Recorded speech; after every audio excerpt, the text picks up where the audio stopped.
Alors, comme annoncé, alors mon direct que j'ai, je vais donc le thème d'analyse. En fait, je parle donc de Joao, en fait, Lourenço, c'est le président angolais qui vient donc de donner un discours rationnel donc à l'occasion du sommet des présidents, des chefs d'État donc africains de l'Union africaine. Voilà, chers compatriotes guinéens.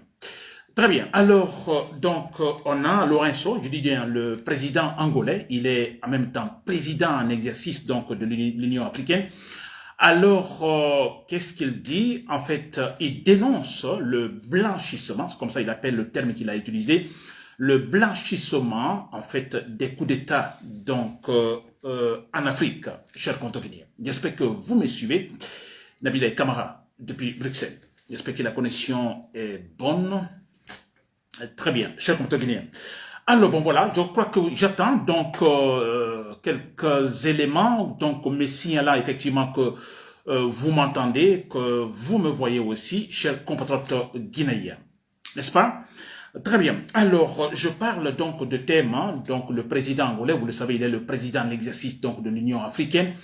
Alors, pendant ce sommet, alors étant le président en exercice, donc il a donné un discours dans lequel il a condamné très clairement en fait les coups d'État en Afrique, notamment, disons, les récents coups d'État en Afrique de l'Ouest. Et là, il a parlé du blanchissement des coups d'État, donc par les urnes, chers compatriotes guinéens. Très bien.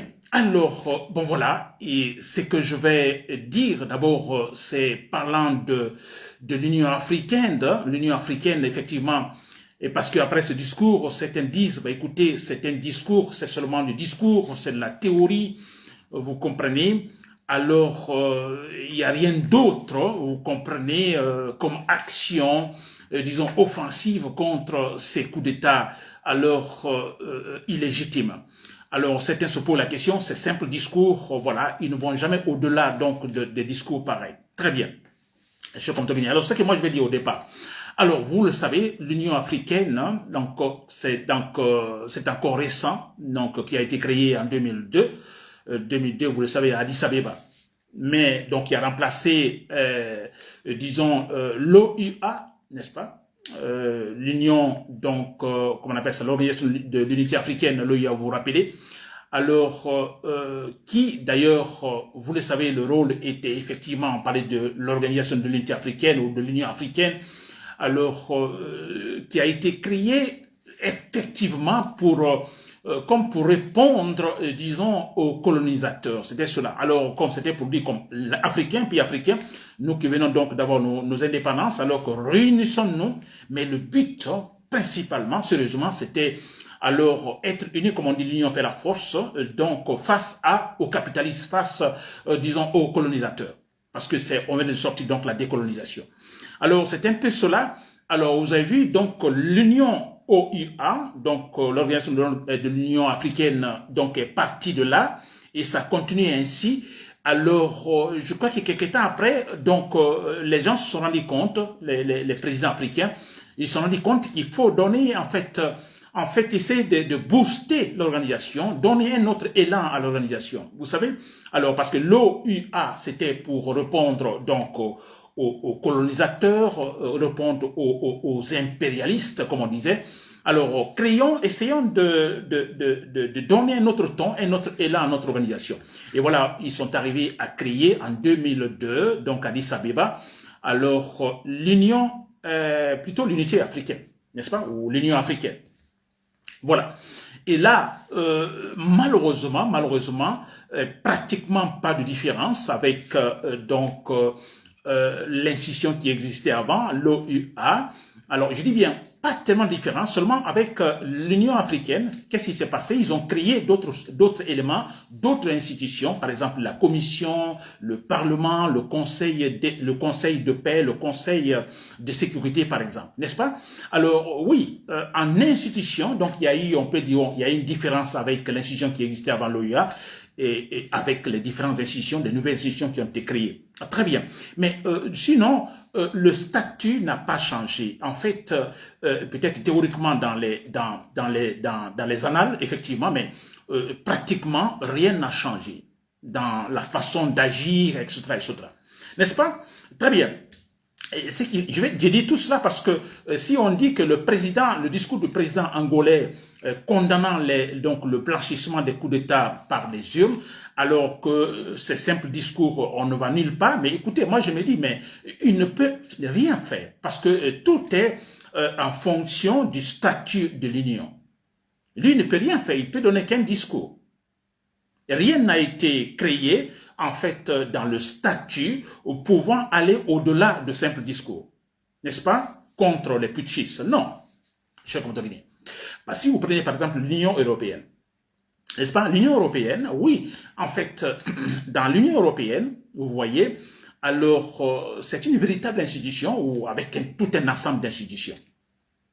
D'abord, ils ont un critère dès le départ pour entrer dans l'Union. Pour appartenir à l'Union, un pays qui veut appartenir à l'Union européenne, alors ils ont des critères. Des critères, par exemple, non, vous devez, par exemple, alors être un pays démocratique, n'est-ce pas? Alors, maximum de liberté dans le pays. Oui, ils ont des critères. Pas de corruption ou moins de corruption, par exemple. Là, ils insistent sur ça, le critère. Et aussi la capacité de gérer le budget du pays. Le budget, en fait, doit être contrôlable. Ça, c'est très important. Alors, si ces critères-là, il y en a beaucoup, mais si c'est les principaux critères que je viens de citer, si ces critères ne sont pas, en fait, alors suivis ou remplis, écoutez, vous ne pouvez pas appartenir à l'Union. Vous pouvez faire votre demande, alors la demande sera sur la table, mais sans être étudiée. N'est-ce pas? Il y a d'abord des préalables que vous devez, surtout le côté politique démocratique.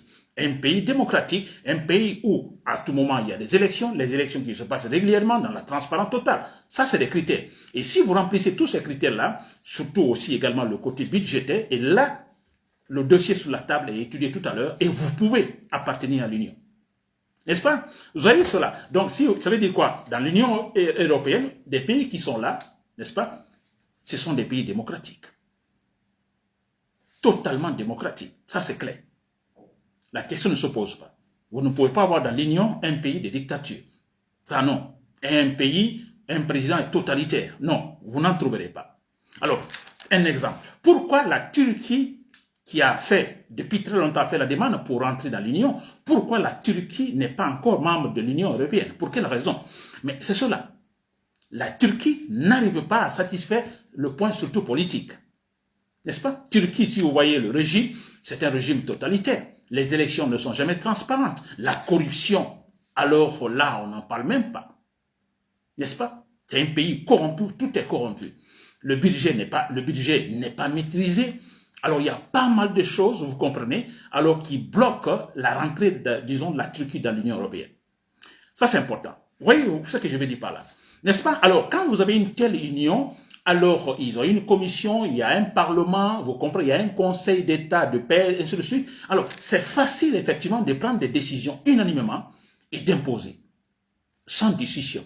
Maintenant, nous revenons en Afrique.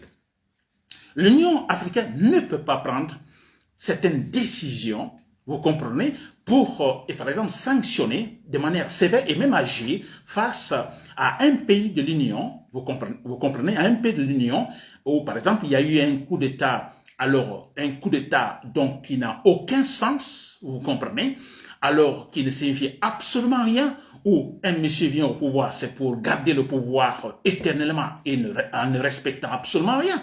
Vous comprenez? Alors, l'Union africaine ne peut prendre des décisions, alors, je dirais, beaucoup plus pragmatiques, sinon seulement de simples discours, pas plus. Mais c'est clair, parce que vous voyez, un pays, l'Union européenne, l'Union africaine ne peut pas prendre les décisions. Par exemple, la commission de l'Union africaine ne peut pas prendre une décision. Ben, écoutez, au Mali, ou bien, disons, en Guinée, vous comprenez? Alors non, vous n'avez pas respecté votre constitution. La constitution est pourtant claire. Alors on se demande pourquoi ce coup d'état militaire, par exemple en Guinée-Bissau, mais pour quelle raison? Donc l'Union africaine ne peut pas prendre telle décision. Parce que si vous prenez l'Union, c'est aussi des pays africains. Alors ceux qui sont dans la commission ou dans le parlement, écoutez, ils viennent de certains des pays africains, de ces pays qui composent l'Union. Alors vous comprenez, disons qu'un président de la commission africaine, alors prend une décision, bon écoutez, au Mali, écoutez, on ne peut pas accepter cela. que nous boudons le Mali tant que, en fait, il n'y a pas le retour à l'ordre constitutionnel. Alors, le monsieur qui est président de la Commission européenne, il est malien, par exemple. C'est un Malien, et c'est son pays qui agit ainsi. Alors, vous voyez, la complicité, c'est compliqué, c'est difficile. N'est-ce pas? Mais si au départ, on avait dit, pour être dans l'Union, pour être vraiment dans l'Union, appartenir à l'Union, alors nous posons des conditions. D'abord, la démocratie. Les conditions par lesquelles les chefs, donc les citoyens arrivent au pouvoir. On définit que tout ça passe dans la transparence, dans la légalité totale. N'est-ce pas? Alors, si on pouvait imposer tel critère, écoutez, alors ça pourrait marcher dans le temps ou quelques temps après, si un pays déraille et que d'une façon unanime, la décision est prise sans discussion, bon voilà, vous avez fait un coup d'état militaire, alors, et vous voulez vous maintenir au pouvoir, ou bien vous voulez blanchir votre illégitimité, alors nous ne sommes pas d'accord. Des sanctions tombent. N'est-ce pas? Mais regardez maintenant les sanctions, il ne peut pas prendre des sanctions. Vous prenez la CEDEAO qui prend des sanctions, mais sanctions, ça ne peut pas marcher parce que il y a division. Quand on prend une sanction, par exemple, contre la Guinée où on a un pouvoir illégitime, où on prend le Niger, vous comprenez, on prend le Mali, on prend le Burkina Faso, vous prenez une décision. Et l'Union africaine, plutôt la CEDEAO, c'est quoi? Ce sont ces pays de l'Afrique de l'Ouest. Vous prenez une décision. Alors tout de suite, les autres sont touchés parce que là, je prends par exemple le Togo, n'est-ce pas? Ou encore quel pays, la Côte d'Ivoire ou autre, qui pourra dire non, nous ne sommes pas d'accord, vous ne pouvez pas sanctionner la Guinée, vous ne pouvez pas sanctionner tel pays, ainsi de suite. Oui, il le dira parce que, bon, écoutez, la Côte d'Ivoire, par exemple, Alassane Ouattara, dans les mêmes conditions, disons, vous voyez, disons beaucoup plus floues d'ailleurs. Vous voyez, alors personne n'est honnête. Si vous n'êtes pas honnête, comment voulez-vous, vous n'êtes pas honnête dans votre pays ou à la tête de votre pays, comment pouvez-vous imposer donc des mêmes principes d'honnêteté à d'autres pays? Vous ne pouvez pas, ça ne peut pas marcher, vous ne serez pas respecté. Et vous écoutez. N'est-ce pas? Cher Guinéen, je ne sais pas si vous me suivez très bien là. Alors, c'est ce qui se passe effectivement donc avec l'Union africaine qui se limite seulement au simple discours, mais qui ne peut pas, disons, transformer ou aller au-delà de ces discours avec des actions, des sanctions, donc qui soient respectées à 100%. C'est pas possible. N'est-ce pas? Très bien. Mais comme je le dis, et comme d'ailleurs le président angolais a dit, il est le président en exercice, n'est-ce pas, de l'Union africaine. Alors, je crois qu'il a dit, vous l'avez suivi son discours, alors il condamne, ça quand même c'est pas interdit, n'est-ce pas, l'Union africaine peut le dire, sans agir. Alors, il condamne très clairement, alors, le blanchissement des coups d'État à travers les urnes. Par exemple, Mamadi Doumbouya, vous avez Mamadi Doumbouya qui renverse Alpha Condé. Alpha Condé, nous avons tous vu, c'était ce monsieur qui n'a absolument rien respecté, n'est-ce pas, qui a créé de la pagaille en Guinée. Alors, il est renversé par Mamadi Doumbouya, alors un coup d'état militaire.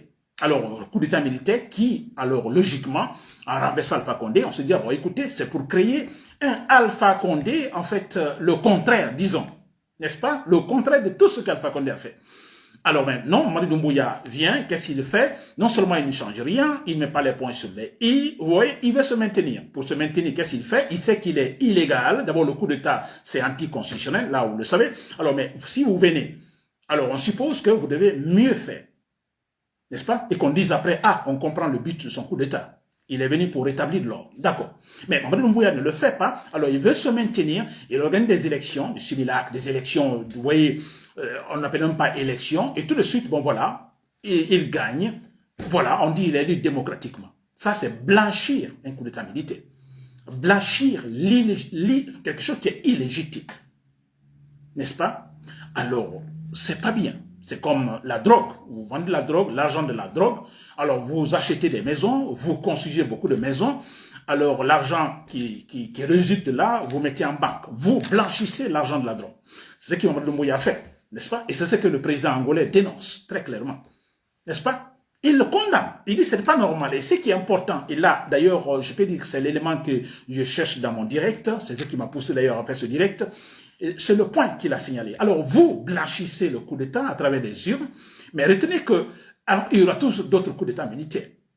Et ça, c'est la vérité, ça, c'est la logique. Si l'Union africaine ne peut pas agir, en fait, sur le terrain pour rétablir l'ordre, d'accord? Mais écoutez, la logique est là. la logique de raisonnement est là. D'accord, vous faites un coup d'état militaire, vous blanchissez votre action illégitime, vous vous asseyez au pouvoir. Mais n'oubliez pas qu'il y aura un autre coup d'état. Il y en aura et il y en aura. Et c'est ce que le président angolais a dit.